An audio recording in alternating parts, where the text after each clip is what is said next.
aprender a seguir Jesus. No exercício diário, precisamos avaliar a nossa postura para permanecermos no seu caminho. Por isso, ao iniciarmos esse devocional, invocamos ao Deus triuno, Pai, Filho e Espírito Santo. Amém.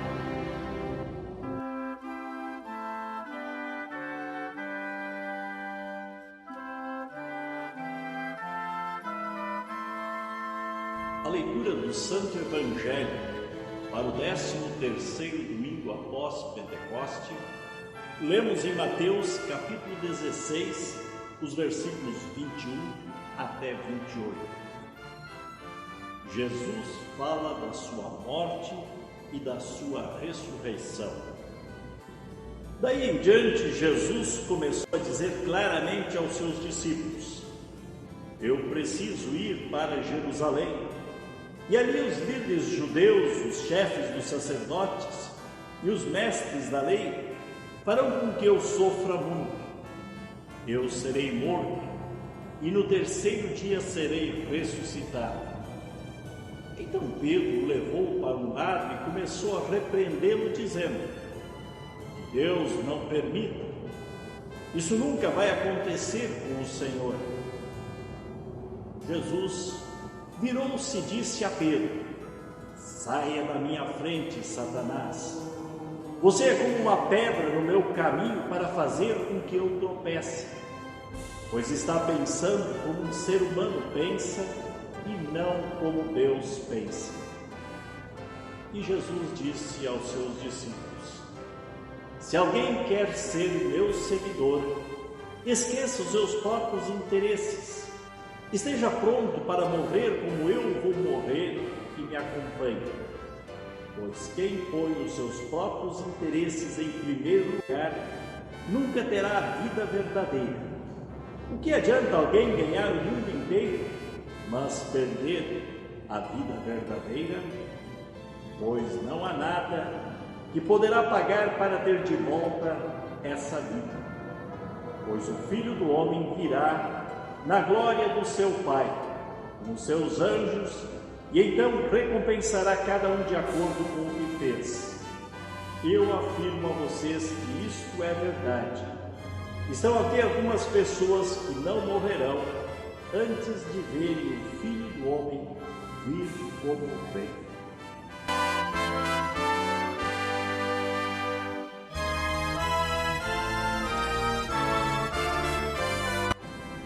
Deus graciosamente nos abençoe quando nós, neste momento, queremos meditar no Santo Evangelho, destacando o versículo de número 24.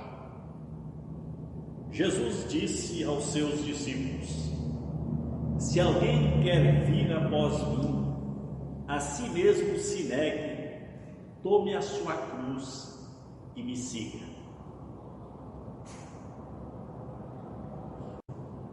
No Evangelho do último domingo, encontramos um dos discípulos de Jesus fazendo uma afirmação perfeita, a tal ponto que Jesus o elogiou dizendo: isto não foi revelado a ti por carne e sangue, mas por meu Pai que está nos céus.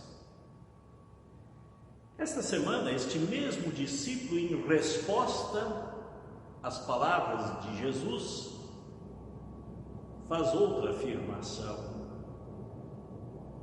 E aí Jesus diz a ele: estes pensamentos não vêm de Deus, mas de homens. Como pode, de um instante para o outro, haver tamanha mudança na vida do apóstolo Pedro? Primeiro, Jesus fala de que a verdade que ele afirmou era consistente como uma pedra, e sobre esta verdade estaria fundamentada a igreja cristã. No momento seguinte, Jesus diz que isto que ele falou identificava a Satanás. Eu entendo que todos nós, em um momento e outro, nos modificamos, passamos a ter pensamentos diferentes, vemos as coisas de um outro ângulo. Diariamente, eu agradeço a Deus pela sua graça e perdão. Isso porque diariamente Satanás me lisonjeia com seu modo perspicaz e me seduz ao pecado. Como Pedro, às vezes eu me sinto uma bênção para as outras pessoas, quando atuo como servo de Deus. Em outros momentos, me sinto seguindo a Satanás, quando me torno uma pedra de tropeço para os outros. Na maioria das vezes, servir a Deus e ao próximo parece ser algo tão difícil. Analisando melhor, nós constatamos que muitas vezes apenas um pequeno gesto de amor, sem custo algum, pode representar algo muito bom. Outras vezes, o custo é muito maior. Jesus diz no Evangelho desta semana: tome a sua cruz e siga-me. Na leitura anterior ao nosso texto, Pedro estava atrás de Jesus, seguindo. Esta semana, Pedro toma a frente e Jesus lhe disse que ele voltasse novamente para trás.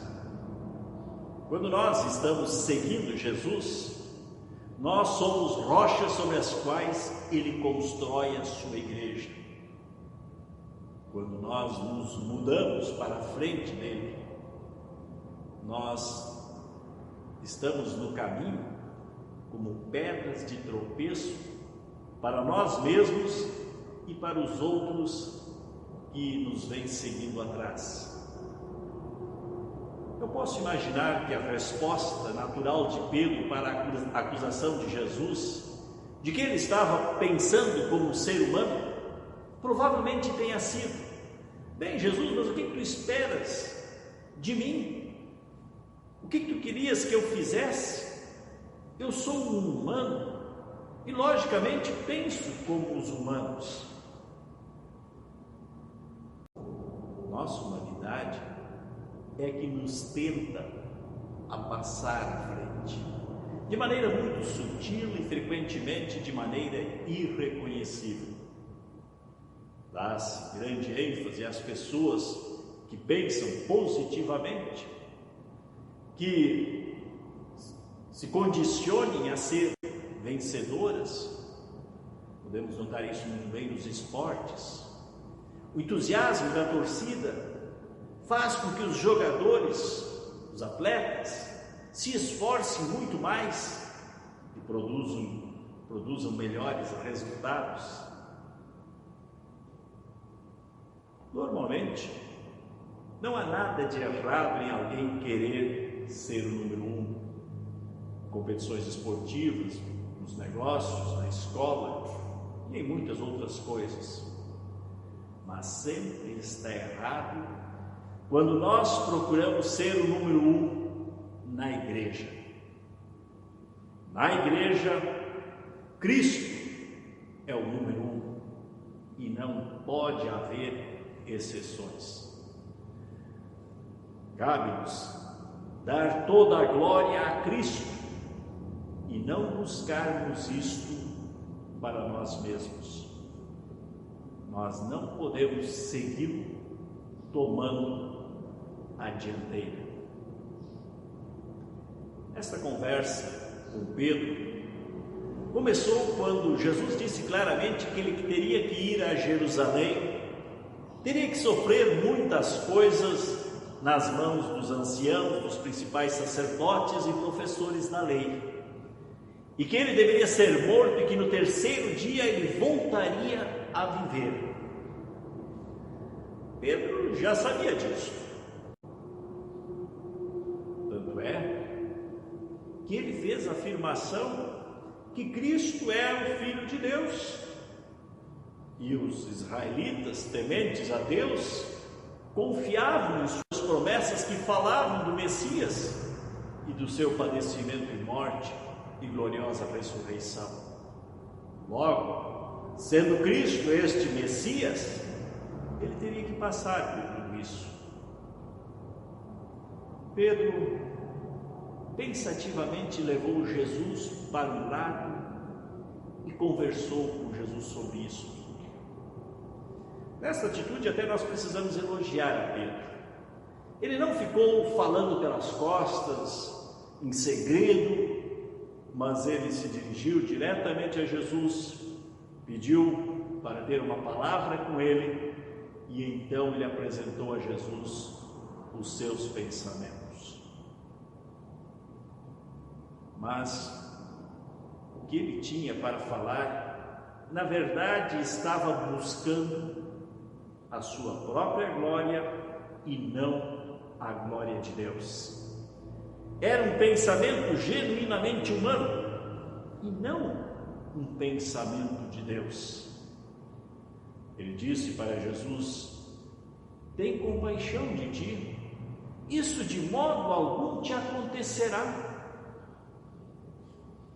Neste momento, Pedro queria Jesus como um rei, vitorioso, guerreiro, não um rei servo. Felizmente, Cristo não foi em busca do que Pedro queria. Ele buscou o que ele precisava. Quando nós seguimos a Jesus, nós não aprendemos a ser o caminho, mas a estar no caminho. E o caminho que Cristo nos ensina é o caminho de servo, de estar a serviço. É a maneira de se tornar um real vencedor. Quando alguém perde a sua vida para ganhar a vida e dar vida aos outros. É a maneira de servir por compaixão, por clemência, perdão e amor. 3 coisas resumem a passagem de Cristo por este mundo: o berço, a cruz e a coroa. A celebração do nascimento e da morte de Jesus enche a maioria das igrejas, mas as pessoas evitam a terceira, a sua ressurreição. Uma vez que a crucificação já aconteceu, nós não podemos nos unir a Pedro, procurando desaconselhar Jesus a encarar a morte. Nem gostamos muito da recomendação de Jesus que tomemos a nossa própria cruz para segui-lo. A cruz de Jesus não foi imposta pelas autoridades judaicas, Pilatos, ou por algum soldado romano. Ele se sujeitou a isso, a fim de beneficiar alguém outro, tu e eu. A cruz é o sinal mais seguro que o mundo sempre terá, que Deus não deixará nada se interpor, para que a sua graça, o seu amor, o perdão não nos alcance. Absolutamente nada, nem mesmo a morte, poderá nos separar do seu amor. Nós que o seguimos em serviço e amor a Ele e aos outros. Não é fácil, de fato. É muito difícil lutar contra o pecado. Ao natural, nós acabamos pensando como humanos pensam: egoísmo, cobiça, arrogância. estão dentro de nós, empurrando-nos para a frente do Senhor, porque Ele não derruba os que correm à sua frente. O que nos deixa ainda mais admirados é que Ele não exige de nós algo mais difícil do que segui-lo. Sua razão para que nós o sigamos é que Ele quer nos proteger, nos carregar, nos fortalecer na fé, perdoar os pecados e nos dar a vida eterna. Façamos surgir uma alegria na igreja. Nós somos o número 2, estamos em segundo lugar. Deveríamos ter uma espécie de desconfiômetro diante dos nossos olhos, para nós podermos nos enxergar. Podemos imaginar como Pedro se sentiu na noite em que ele negou a Jesus. Ele deve ter ficado desorientado. Jesus havia sido assassinado. Mas também posso me imaginar a alegria de Pedro quando ele vê o Senhor ressuscitado. E ainda mais quando Jesus o chamou para o lado, restabelecendo com ele a sua amizade. Ele pode ter sido a pedra quando ele fez aquela confissão, mas ele também demonstrou uma pequena fé no mar da Galileia. No dia da transfiguração de Jesus, ele foi um fala-faça. E no texto do Evangelho de hoje, um Satanás.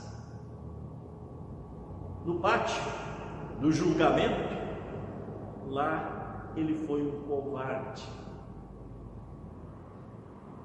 Em tudo, Pedro era muito parecido comigo. Isso porque eu sei, tanto quanto Pedro, o que significa a morte de Jesus e a sua gloriosa ressurreição para o nosso perdão e vida eterna. Sabendo quão grande pecador eu sou, tanto mais eu me alegro, me sinto agradecido por esta salvação. Estas duas coisas me motivam a eu me engajar na missão de Cristo. O mundo está cheio de pecadores, semelhantes a Pedro e a mim, e também precisam saber o que Jesus fez por eles. Amém.